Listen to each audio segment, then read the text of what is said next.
I am so excited for today's episode because I have with me one of my most favorite humans in all of the world, my daughter, Ava, who is 21 years old and just came home from her junior year of college a couple of days ago. And we have these kinds of conversations that we're going to be sharing, and hopefully many more times if I can get her to come back and join us. She's one of my most favorite conversationalists. She's probably one of the people who understands me the most of anybody. And I'm just really excited to bring this format of a mother and a daughter having these conversations, having uncomfortable conversations, having edge pressing conversations, having conversations that we both feel really frustrated by in regards to the world at large. But nonetheless, we keep having them because somehow that just feels better than holding it all inside and not having these conversations at all. So thank you so much, Ava, for being willing to be here and to do this. I'm so excited to be here. I'm so excited, like you said, to share these conversations that we have because we have them anyway. Yeah. So we may as well share them with people who are listening and hope that it can impact them in some way. Yes, absolutely.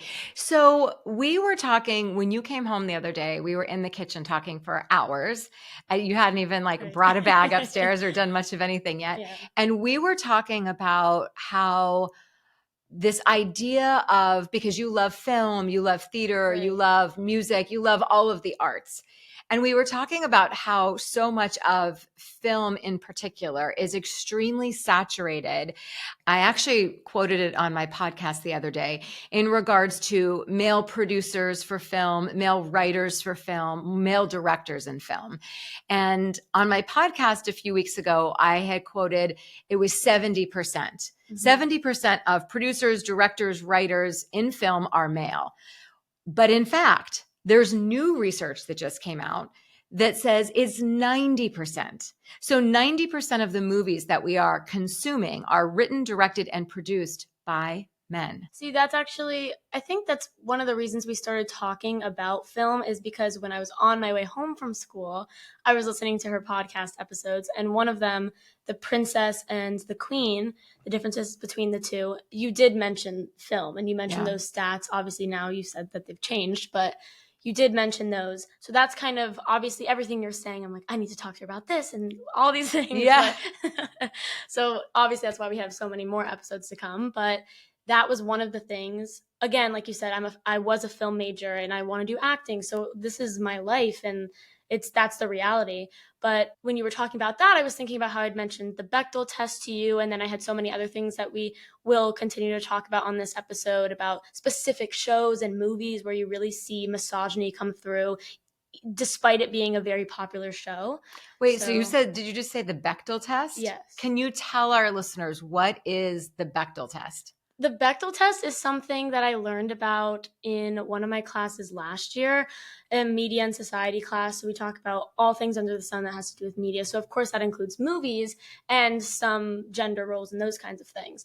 So the Bechdel test is basically a 3-question test that can be applied to movies and shows and things like that. The first question you ask is, are there at least 2 women in, let's say we're just talking about a movie. Are there at least 2 women in the movie? Okay. Which is normally passed, but are there at least 2 women in the movie? Do they talk to each other? And then the last question is, when they talk to each other, do they talk to each other about something other than a man? Oh my gosh. So the first requirement, if it passes the Bechdel test, it has to have at least 2 women or more in the movie. Yes. Then the next one is, do the women speak to each other? Right. And then the third is, do they speak to each other about anything aside from men? Mm-hmm. Like wanting to be with men, talking about another man in the show, marriage, anything that has to do with a man. And honestly, it seems like, oh yeah, of course, but it's really not that common. Well, it is, but it's unfortunate how common it is that it doesn't pass the test. Like there's so many movies that are very famous that when my professor put them up on the board and was like, none of these pass. Do you remember anything that was on the board at the time? I can look it up really quickly. So you're essentially saying that it's some really well-known movies that still made it through, did not pass the Bechdel test. Yes. Okay, so do you have the test? Do you have it pulled up? Oh my gosh, this is actually shocking. Okay. I didn't even, wow, okay. List some of the movies. Now, these are movies she's going to share with us that did not pass the Bechdel test. And again, for reference, it has to have a minimum of 2 women in the movie to pass. They have to, at some point in the movie, talk to each other to pass. And then the third one to pass, which they need all 3 of them to pass the Bechdel test, is when the women speak to each other, they need to be speaking to each other at times about things other than just men. Yeah. So which movies did not pass the Bechdel test? Okay. All right. So there's a lot on here. I'm just going to read a few. The Avengers. The Girl with the Dragon Tattoo. You know that movie, right? Yes. I feel like you've mentioned that. The Lord of the Rings. A Star is Born. I feel like, I mean, this is the hard thing too. It's like we love these movies. I love that movie, but I didn't even really think about that. But that one doesn't. Avatar, Eternal Sunshine of the Spotless Mind, which I love. Star Wars, Gravity, the one I think that's with Sandra Bullock. I don't know. Ratatouille, The Imitation Game, Indiana Jones, Maleficent, The Social Network, Toy Story, Whiplash. There's just so many movies on here. Back to the Future, Casablanca, the Grand Budapest Hotel, all the Lord of the Rings, like I said. There's just so many. I mean, she put even more popular ones on there. I wish that I had that list, but and those are just the really famous movies. You know what I'm saying? Like, yes. it's just, there's so many movies that just don't. And shows, TV shows too, I'm sure. Oh, I can imagine. So what is the relevance of even having the Bechdel test? Because it seems like it doesn't matter. Certain movies, it's not like they have to pass the Bechdel test to make it into Hollywood or to make it on the big screen. Definitely not. But so do you know why the Bechdel test was created? To maybe show the imbalance? Or I'm sure it was that. I mean, I think it's important that it was created because then it kind of exposes how women are. There's so many reasons women could be in movies, and then so many things that, like, a lot of times I feel like when women are in movies, they're not really, I mean, this is what we talked about with Reese Witherspoon, right? She felt like once she got a little bit older, and I'm talking 30, and that's old. Right, because 30 is considered old in Hollywood, yeah. So when she was getting older, and I'm not obviously quoting her, but when she was getting older, and I mean, and even when she was younger, people were like, oh, well, your time's up. But even when she was in films, she just didn't feel like any of her characters were really that developed. Yes. And they don't have depth to them. Like, they're really just on the surface level, and they're there for like support for certain things, or just for the male gaze, or for men to come watch the movie, or for like things that don't give them substance in the movie. So I think that the Bechdel test is good because then we can see, oh, there's so many movies that aren't doing this. Again, what does it really do except expose it? It doesn't stop movies like that from being made. Right. Obviously. And I think that this conversation right now is just bringing awareness. I didn't even know a test like that existed until you told me about it. Mm-hmm. But going back for a moment to the Reese Witherspoon thing, I think if I understand correctly, that's why she developed her own production company, Hello Sunshine, because she really wanted to bring in female screenwriters and directors and producers and tell more deeply nuanced stories about female characters that were not just these very shallow, as I speak about in The Princess to Queen, oftentimes a lot of the movies are in that princess energy where she's seeking cheap love or seeking rescuing or seeking the male as the biggest prize of her life.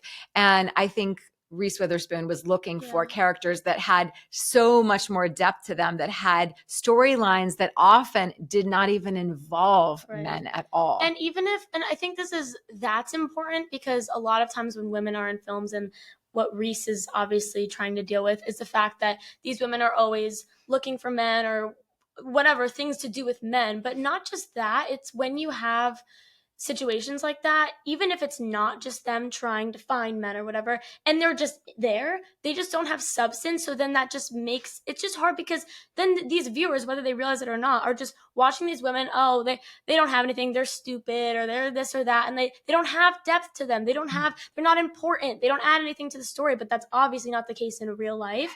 So it's just, we're not getting any complex characters, and it's just kind of, they're just filler. So then it's okay, these women are filler, what does that really say about us? Yes. When are men really filler? When are men, I mean, sometimes, but like, could you even think of a movie? I mean, can you think of a movie where the men are just there to objectify and just to be there for all the women to watch. That doesn't really happen, you know? So, but that's so common for women, so common that there's a test. It's amazing. My brain is going in so many different directions. I think we might even short circuit the lamp over there. I just saw it flickering while we're talking.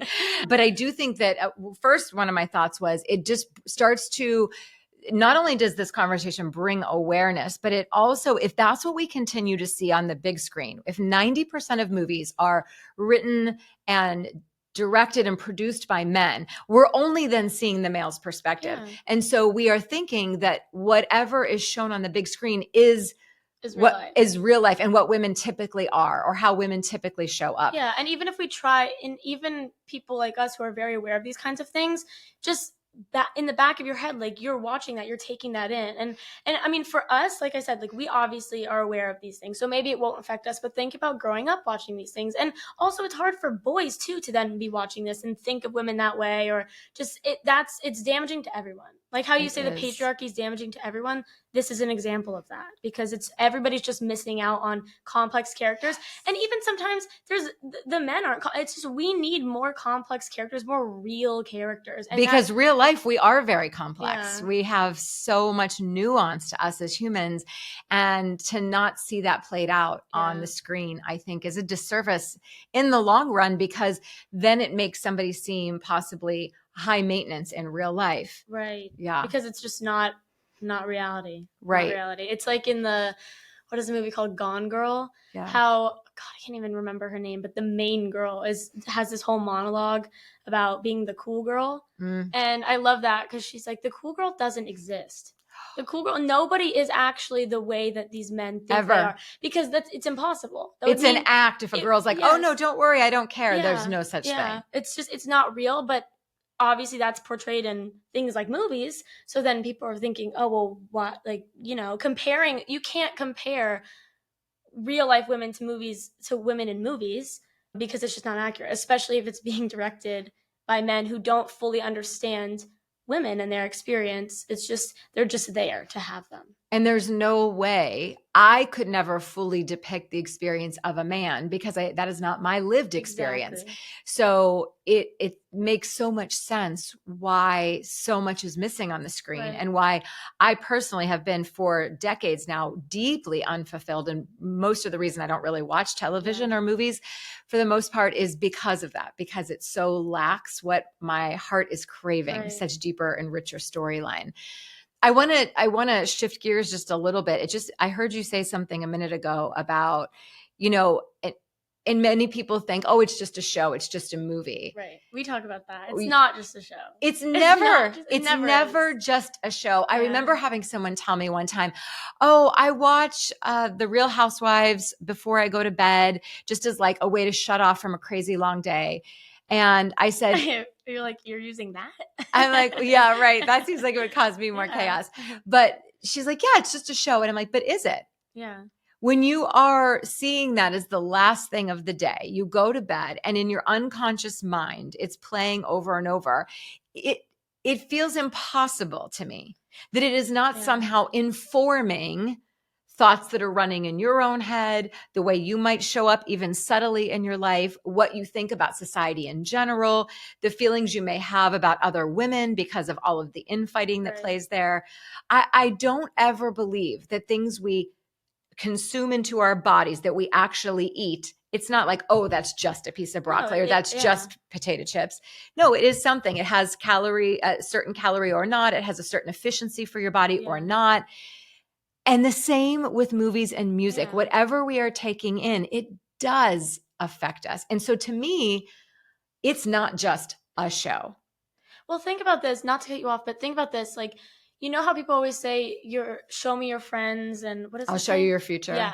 Kind of like that. It's a little different, obviously, but if you're hanging out with, let's say you're hanging out with really, really negative people all the time, that's going to affect you. If you're on TikTok or whatever you're on, and you're taking in really negative messaging, whether you want to or not, that's going to be how you're showing up, even if it's slightly. Yes. So think about that. And it's not that you can't watch sad movies or hard movies, like you should, but it's important to be aware of that, and when you're watching it. Like if you're just honestly, I think it's, if you're gonna watch The Real Housewives, watch it. Don't use it to go to sleep, because then it's almost like you can't even think about it's just, it's in your brain, and who knows what's actually being taken in. And at that point, you're just hearing arguing, and you're not actually watching. Oh, this is a show, so it's like maybe your subconscious can't even recognize that that's not real arguing or something. Yes. I just think yes. everything is messaging, like you said. Everything is going to affect you, like always. It's all messaging.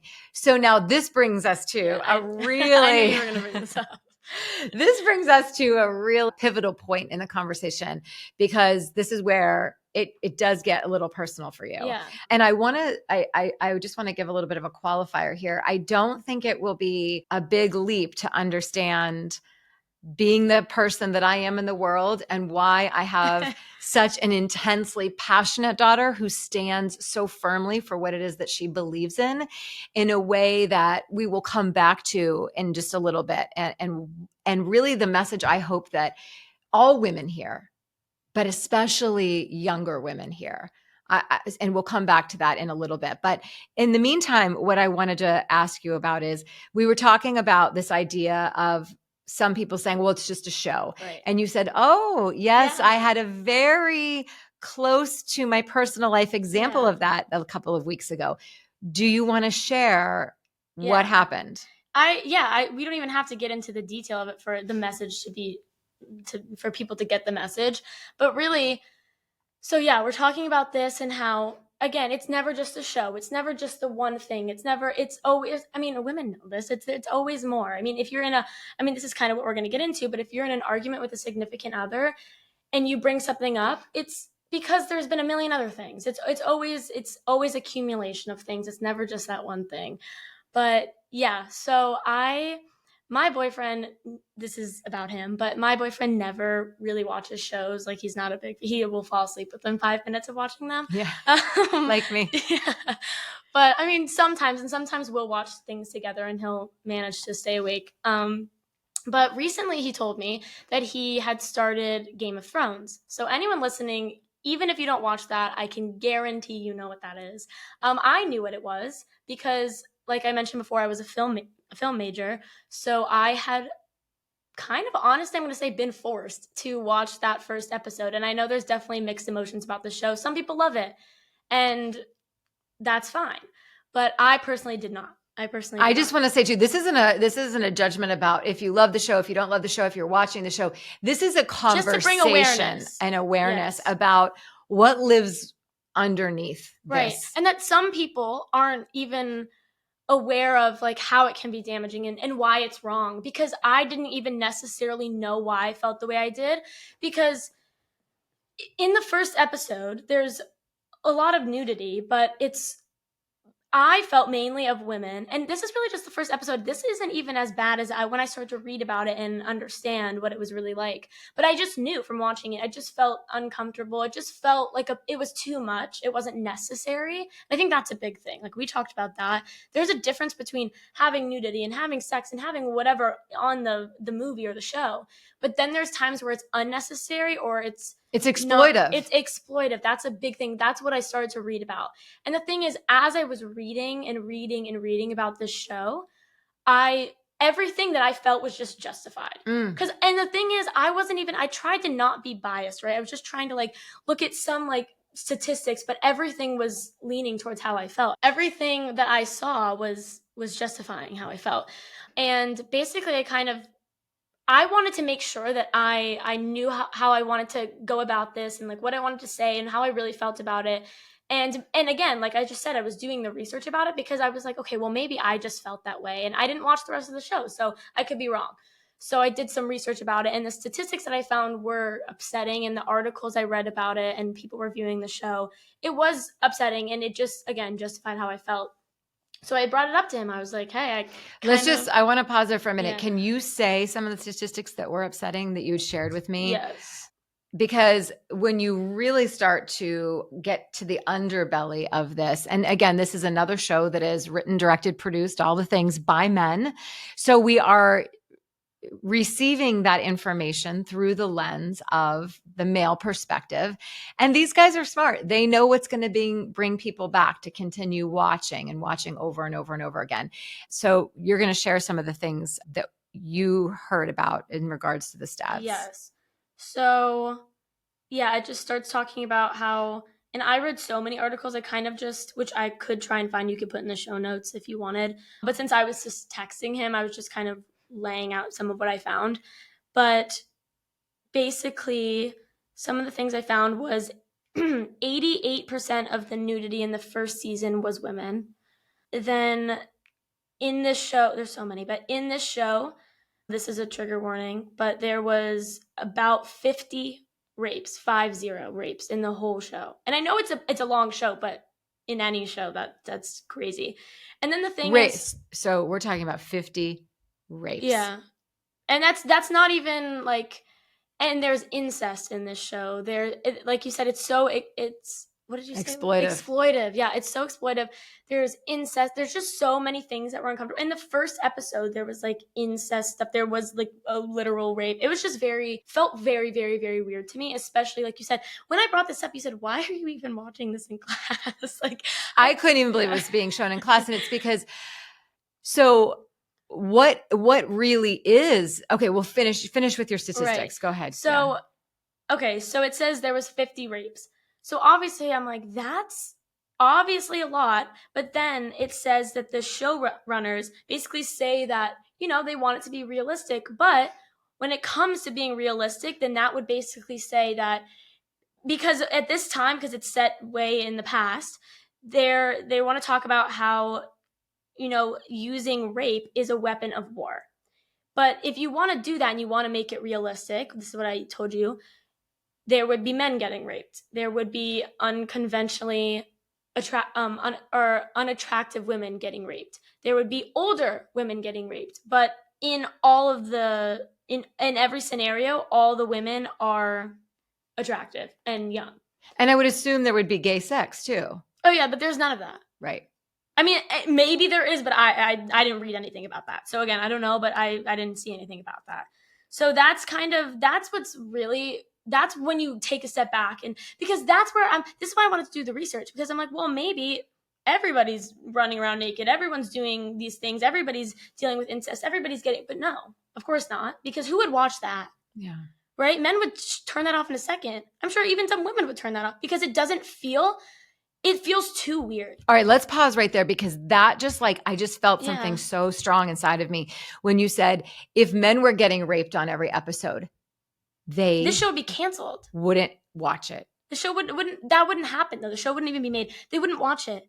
And it's not only that.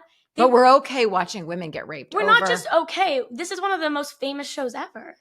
Yeah. This is one of the most beloved shows ever. And it's not that there aren't other parts to it, because I know there are, and I know that it can be interesting and cool, and I get it, because there were parts of the show where I'm like, oh, this is interesting, like I want to see what happens. 100%. But like, we can't not talk about that. We can't not talk about the level of violence towards women. And the fact that the showrunners are literally talking about the fact that like it's okay that, men are, and that's when you're like, okay, so what is this really about?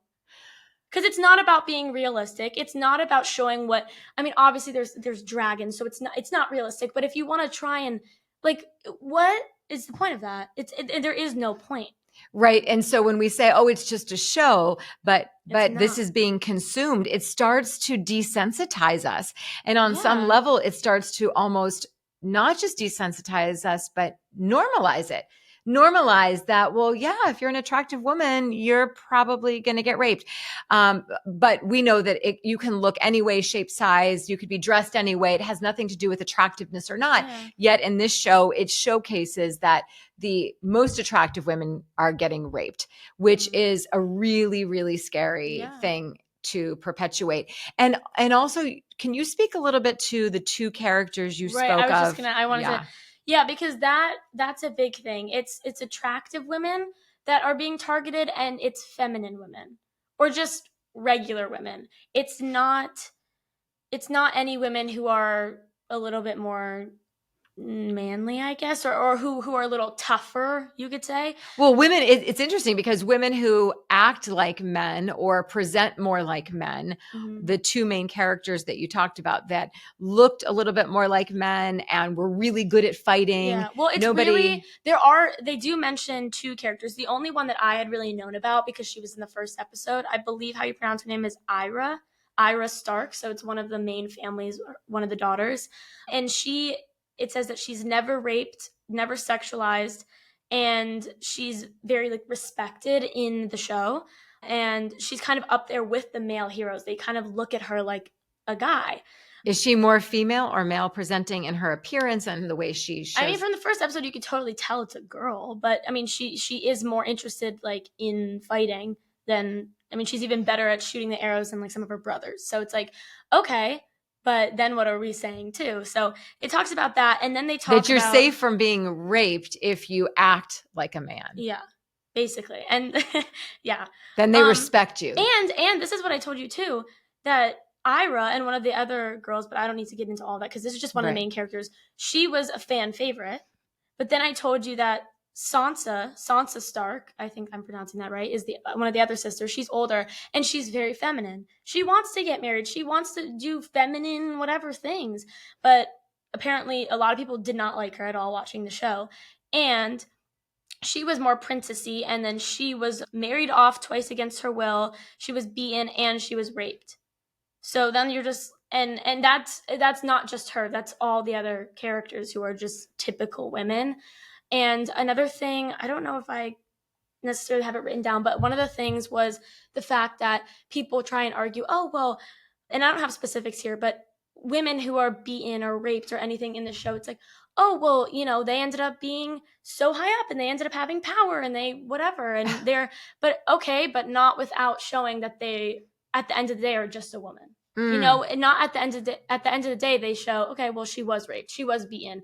And the torture for the men is watching their wife get raped. And it's like all these really, really gruesome things. And just to me, I'm like, how could anybody watch this? So essentially, if I heard it correctly, what you were saying to your boyfriend was, if you derive that much pleasure and that much joy from watching this show, that's concerning to me, because something that has that much violence perpetuated against women, to me, is not just a show. We have to have a conversation about this. I think my main thing was not necessarily like, oh, like you're getting so much out of this. I think it was more that just it confuses me because of the conversations I have with him and because of how amazing he is and how much I know that he understands my perspective and what it's like to be a woman as much as he can.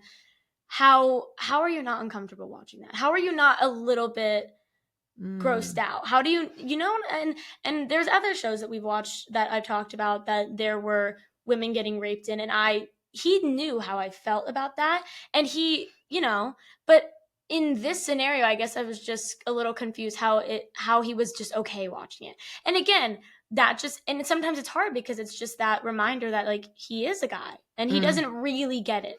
And so that's why I was like, you know, a part of me is like, okay, well, whatever. But then I'm like, no, but I do need to bring this up. I do want to tell him how this makes me feel, because it does make me a little bit upset that he wouldn't feel that way. It does make me upset that he wouldn't be uncomfortable about that. So let me ask you this. What did you end up arriving at? How did you guys settle this? Yeah, well, I mean, it definitely took some time. I mean, I think because and this is where we get at that it's not just a show and it's not just, you know, all of that, but he was basically saying, Ava, like, you know that I don't support any of that. You know that I like how I feel about that. It does make me uncomfortable. I don't like it.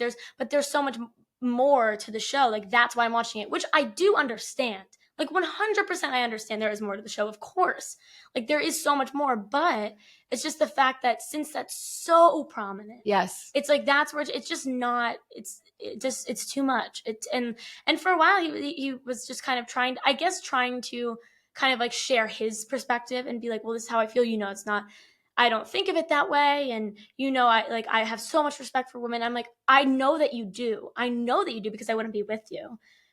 But you have to understand that just by being, And it's not that every viewer of the show is a bad person. Like we want to say it's not, but if I've now made you aware, right? And I said, you know what? At the end of the day, yeah, you are a guy. And if it doesn't, whatever, I would have liked if it would have bothered you, but it didn't. That's okay. But I'm telling you now. And you're telling him it bothers you. Yes. And I'm saying and that was why I was kind of annoyed. I'm like, if I'm going to tell you that I really don't feel comfortable, that should right there be like, you know what? You're right.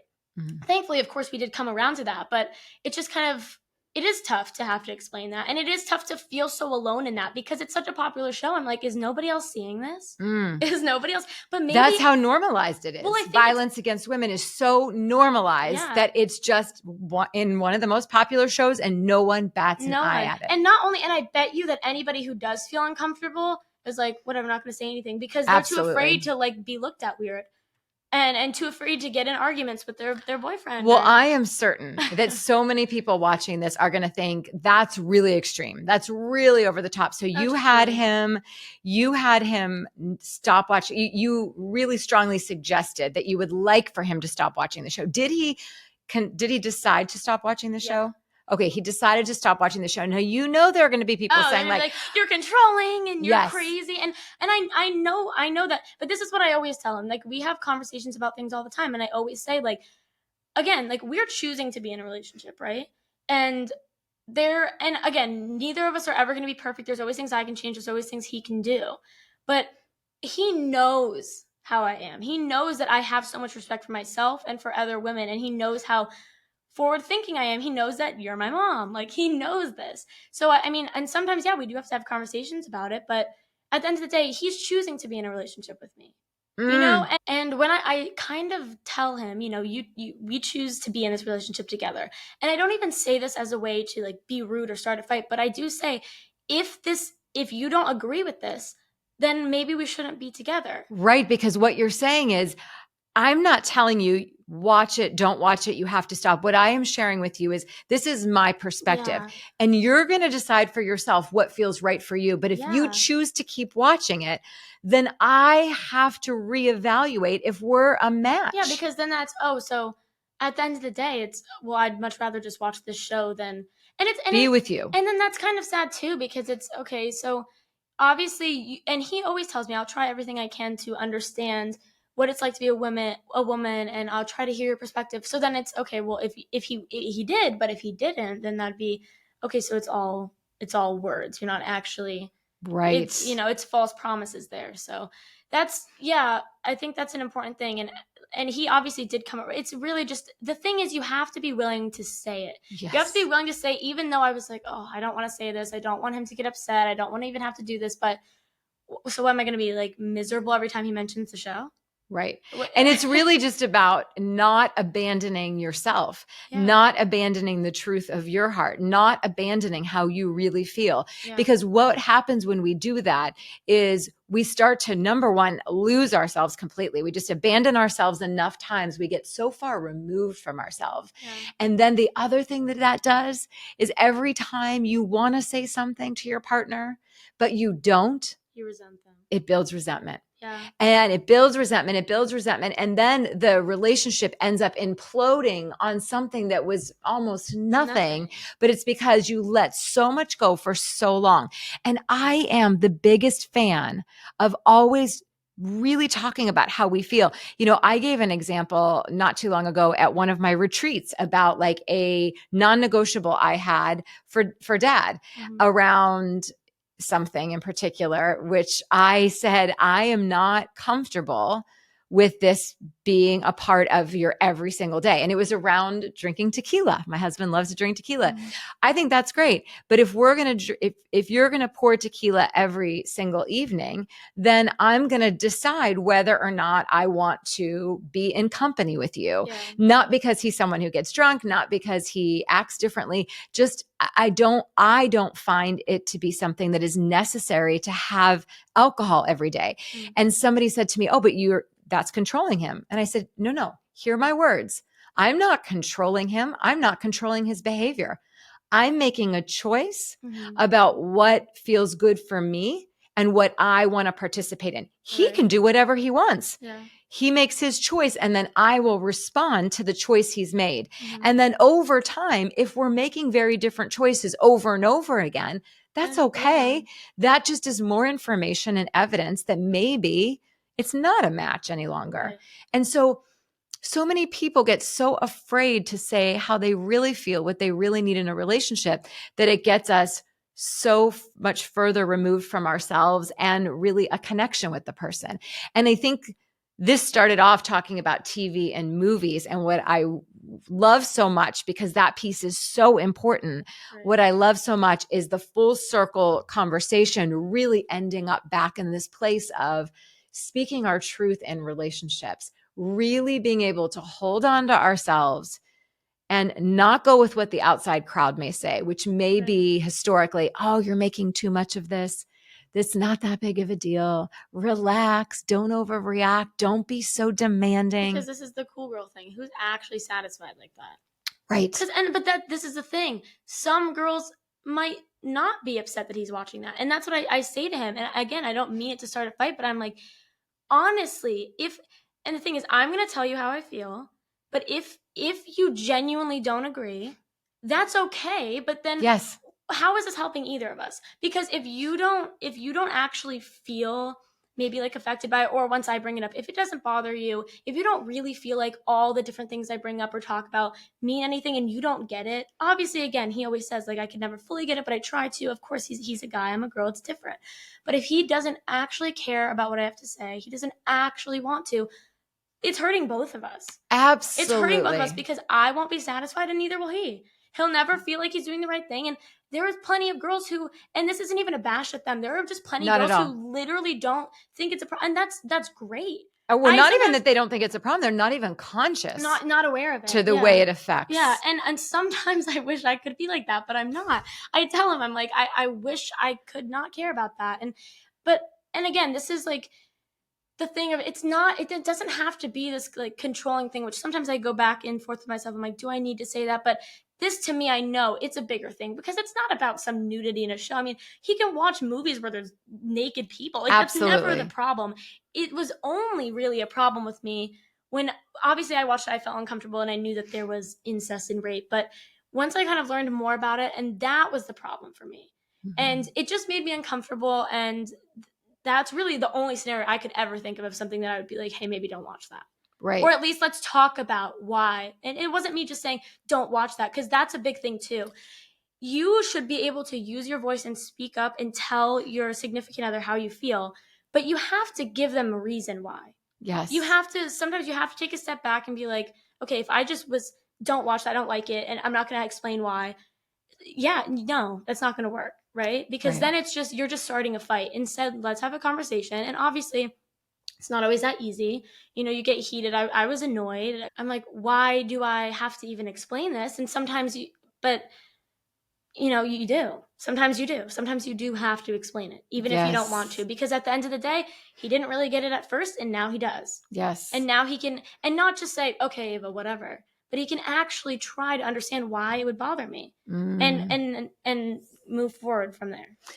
And I do think that when we consider roles in relationships, I really do think that women are the emotional leaders. We are the emotional tone setters. We are the ones who show the way to think about things emotionally deeper and wider. And that's a beautiful thing. That's a beautiful gift. And when we don't do that with our loved ones, we're really depriving them of the opportunity and capacity to grow and develop even further emotionally. And long term, those relationships for women who crave more emotional depth, those relationships are going to feel stunted. If you're always swallowing your truth, always swallowing your words, and you can't really bring the person into how you're really feeling and what you're really desiring, eventually the relationship won't work anyways. And you'll be so far gone, and most likely you won't even be able to explain why you're so dissatisfied. Yeah. So I'm always a huge fan of, from the very beginning, if you're interested in the person, beginning to say what works and what doesn't work. Right. And what I find so often women do, adult women as well, they tiptoe around, they try to be the quote unquote cool girl, And then they get several months or even years down the road and they're deeply unhappy, but they're so entangled in the life with this person. Too late. It's almost, they feel like they don't even know how to Yeah. disentangle. It's too late, because if you, at the end of the day, you're hiding a part of yourself. So it's going to be too late if what, 5 years down the road, you're like, hey, I actually don't feel comfortable with that. They're going to be confused because they don't even know who they're married to. Yes. And also, again, like I said, who is that helping? You know, if for me in my relationship, if I wasn't honest with myself, it's not helping me and it's not helping him. And again, if I do bring the things up and he still doesn't understand, or he can't try to understand, like, okay, then it doesn't work for either of us. But the thing is if you don't bring these things up, you know what if you did? And what if they actually heard what you wanted to say? Like your Like situation. Like what if you did bring it up? But the thing is, what if you do bring it up and it works? And what if you do bring it up and it doesn't? But shouldn't that be a sign that you probably shouldn't be with the person? Absolutely. I always say you bring it up and they respond well, or they don't. And both get to be perfect. Yeah. Both are evidence as to whether or not you are continuing to be a good match. And what I love in your offering to him was this building of a bridge. Like, let me bring you into my experience as a woman, my experience of even knowing you're witnessing that much female It's just a lot, violence, a violence against females. Yeah. It's building a bridge and deeper connection, more intimacy of him understanding what are your non-negotiables, like getting really clear as well with what are your non-negotiables early in. That's important. That's really important. Yeah. Yeah. This is such an amazing conversation, and we could have endless conversations like this over and over again, which we will. Yeah. What are some of the future things that we want to share and talk about? I think, well, this is kind of what we're getting into right now is, I mean, there's so many things that we could jump off from here, but one of the things that I feel like we talk about, and I kind of struggle with sometimes, is I am in a relationship with such an amazing guy. So amazing in every way. Just as a boyfriend, but also as a human, just trying, especially in trying to see my perspective and try to always make me feel comfortable and try to learn what it's like to be a woman and how to support women and all those kinds of things. So then sometimes it's hard for me when there are it's just kind of, okay, you have such a great guy, but then obviously there's a lot of scenarios where it's not always like that. So sometimes I battle with this, like, should I bring this up because he tries so hard, but this is still something I want to talk about. So sometimes it's hard, and it's kind of like, where do you draw the line? Yeah, where do you draw the line? And sometimes it's like, can we really blame the good guys? Because there are a lot of guys who are just so obviously not good guys and who don't care, but there's guys who, do try, but it's just hard. It's like, can we blame them for not really always understanding? How do we go about talking to them and bringing things up? And that's definitely one But thing. I don't even think this is about, it's about blaming the good guys. I think it is informing the good guys for a deeper hope for a deeper connection of them understanding. I don't think we're blaming anybody. You brought out information and said, hey, this makes me uncomfortable. Here's why it makes me uncomfortable. You can choose whatever you want. It's not really blaming as much as it is educating. Right. So yes, I think that, oh my gosh, I have loved so much this very first episode with you, honey. This is what we've been doing for years and years in every room of every house we've ever lived in. Maybe we should actually record it and do something with it. Yes, and bring it to other women, other mothers and daughters, just women in general, to hear these conversations. There are so many more topics that we will be bringing. We have a very long list of so many things that we feel are relevant, important to talk about. But please let us know in the comments below. Send me a DM. We'd love to hear from you. What are some other topics that you would love to hear a mother and a daughter just kind of riff on in a way that maybe you haven't heard before? We are open to it. Thank you so much, Ava, for being so willing. I did not coerce her. This was something she happily wanted to be a part of. Thank you so much. And we look forward to hearing your thoughts about future episodes of us together. Thank you.